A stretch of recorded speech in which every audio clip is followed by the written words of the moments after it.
प्यारे प्यारे स्टूडेंट्स और जो भी आईटीआई स्टूडेंट हैं या जो भी अप्रेंटिसशिप कर रहे हैं, वो जो सीखने जाते हैं ना, तो उसमें हमने इससे पहले पार्ट में जो वीडियो बनाई थी उसमें हमने सेकंड पार्ट में मैंने बताया था प्रेशर चढ़ाना। जब हम किसी रेफ्रिजरेटर के अंदर, फ्रिज के अंदर जब गैस चढ़ाते हैं तो उससे पहले ये प्रोसेस करते हैं, चाहे वो विंडो टाइप एसी हो, चाहे फ्रिज हो, मैकेनिकल सिस्टम के अंदर ये प्रोसेस किया जाता है। तो पिछली वीडियो में मैंने आपको बताया था कि जैसे हमने उसको क्या नाम है, पहले में फ्लैक्सिंग कर ली थी, उसके अंदर से पूरी नमी निकाल दी थी, कचरा ऑयल सब साफ कर दिया था। उसके बाद हमने सेकंड स्टेप में क्या था, प्रेशर चढ़ाना। तो प्रेशर चढ़ाने के लिए हमारे पास दो रबड़ के पाइप और एक वर्कशॉप कंप्रेसर और एक मैन लीड और मैनिफोल्ड गेज, या इसमें हमने प्रेशर गेज जो रेड कलर की होती है, इसमें ही दोनों गेज होती हैं, कंपाउंड गेज और एक एक प्रेशर गेज, जो दोनों का यूज़ किया था। इसमें 150 से 200 पौंड के बीच इसमें प्रेशर रखा था, PSIG, pound square inch gauge pressure. तो ये इसमें रखा था। तो अब क्या करते हैं, इसमें हमने प्रेशर डाल दिया था, लीकेज चेक करी थी, अब लीकेज नहीं है। तो इसमें से जो हवा है उसको हमने निकाल दिया बाहर।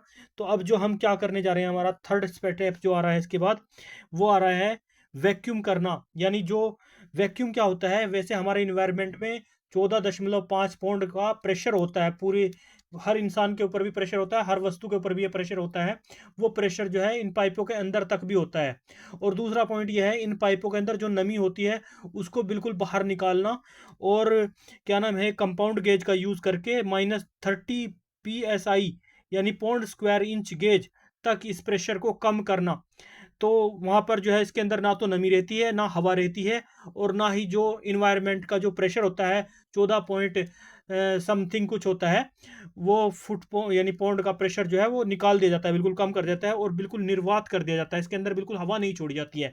तो इसके लिए हम क्या कर रहे हैं अब, जैसे पिछली बार हमने, एक तो ये हमारा कॉमन पॉइंट होता है जिसमें साइड ग्लास भी लगा होता है, और एक ये हमारी रेड कलर की प्रेशर गेज थी।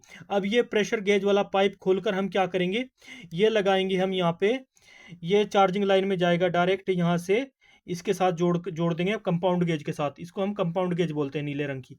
तो इससे यहाँ पे हमने, यहाँ से इसको डायरेक्ट यहाँ पे हम पाइप ले लेते हैं। ये हमारा पाइप ऐसे करके आएगा और इसको हम डायरेक्ट जोड़ देंगे किसके साथ, चार्जिंग लाइन के साथ, जो हमारा रेफ्रिजरेटर है या फ्रिज है उसकी चार्जिंग लाइन के साथ डायरेक्ट जोड़ देंगे। पहले हमने इसका क्या नाम है, लीकेज चेक कर लिया, प्रेशर चेक कर लिया, डाल के चेक कर लिया कि इसके अंदर कोई लीकेज नहीं है। तो अब हम इसको बिल्कुल वैक्यूम करेंगे। वैक्यूम करने के बाद हम इसमें गैस चार्ज करेंगे, लेकिन वो हमारा होगा चौथा स्टेप। लेकिन अभी हम इसके थर्ड स्टेप पर हैं, उसका प्रोसेस आपको बता रहा हूँ। अब हमने जो पाइप है वो खोल कर इसको हम यहाँ पर इस गेज में लगा रहे हैं। कौन सी पाइप को, जो हमने पहले रेड वाले उसमें प्रेशर गेज में लगा रखी थी ना, वो पाइप खोल के अब हम किस में लगा रहे हैं, अब हम लगा रहे हैं इसको जो हमारी वैक्यूम गेज है, वैक्यूम गेज के अंदर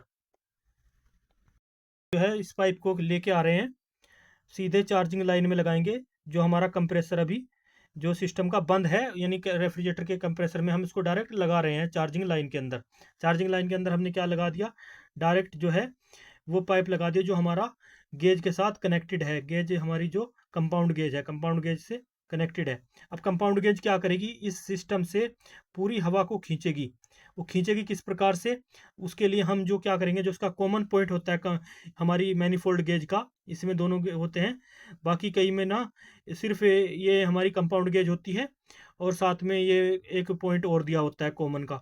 इसके अंदर से क्या करेंगे, इसे पिछली बार जब हमने उसके अंदर प्रेशर चढ़ाया था तो डिस्चार्ज लाइन से प्रेशर चढ़ाया था, लेकिन अब इसके अंदर से हवा निकालनी है। तो कौन कौन हमारी कौन सा लाइन, कंप्रेसर का कौन सा प्रोसेस फ्रीऑन को खींचता है, ये गैस को खींचता है, उस प्रेशर पे हमारी सक्शन लाइन होगी। तो सक्शन लाइन से हम इसके अंदर की पूरी हवा को खींचेंगे, और डिस्चार्ज लाइन का पॉइंट ऐसे ही हमारा खुला रहेगा, और जो इसके अंदर की हवा है, जो भी है नमी, उसे हम इन्वायरमेंट में बाहर ही भेज देंगे। तो इसके लिए हम क्या करेंगे, इस कॉमन पाइप के यहाँ से, इस जो हमने पाइप जोड़ रखा था पहले ये डिस्चार्ज लाइन में, इस पाइप को यहाँ से डिस्चार्ज लाइन से हटाकर हम यहाँ पर अब ऐड कर देंगे को इसी पॉइंट से, किस में ऐड कर देंगे, सक्शन लाइन में। सक्शन लाइन, ये हमारी डिस्चार्ज लाइन है, ये हमारी सक्शन लाइन है, और ये हमारी चार्जिंग लाइन है। चार्जिंग लाइन ऑलरेडी हमारी क्या नाम है, उससे हमने क्या नाम है बंद कर रखी है, किससे, नॉन रिटर्न वाल्व से।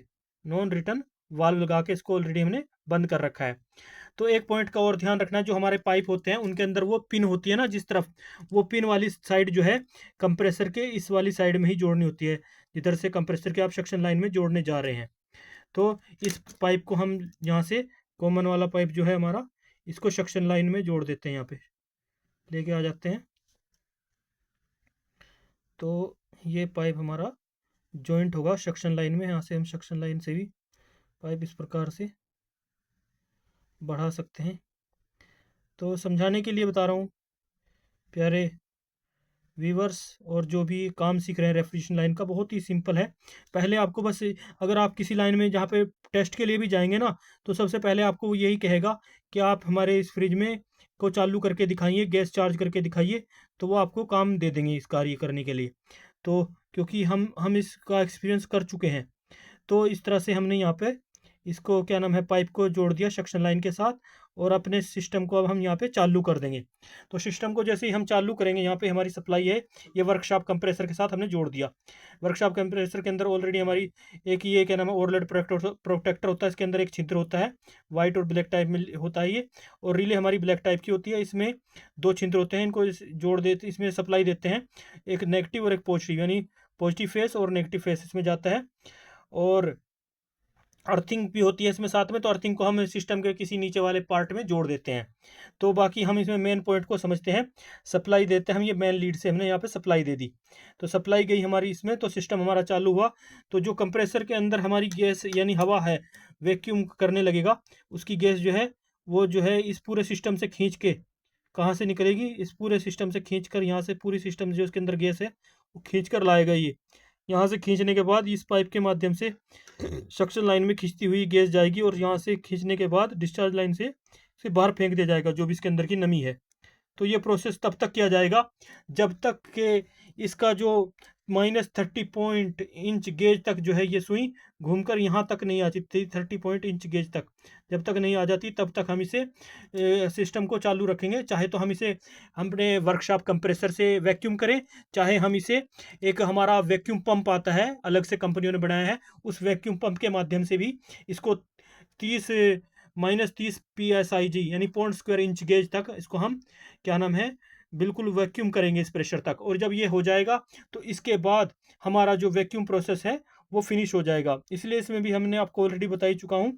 तो इसमें हम कंपाउंड गेज का यूज़ करेंगे। कंपाउंड गेज जो हमारी ये ब्लू रंग की होती है। तो इस प्रकार से आप समझ गए होंगे प्यारे व्यूवर्स। तो इस तरह से हम जो है थर्ड स्टेप में वैक्यूम करेंगे अपने सिस्टम का, जो हमारा रेफ्रिजरेटर है, एसी है, विंडो टाइप एसी है, किसी भी उसमें आप यूज़ कर सकते हैं, लेकिन खासकर ये फ्रिजों में बताया जा रहा है, फ्रिज से रिलेटेड है। तो फ्रिज में हम इस प्रकार से कर लेते हैं।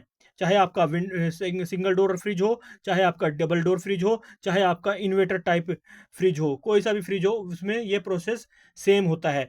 तो इस तरह से आप, उम्मीद करता हूँ प्यारे व्यूवर्स, प्यारे टेक्निकल बंदे हो, यानी जो भी आप सीख रहे हैं इस काम को, तो समझ गए होंगे।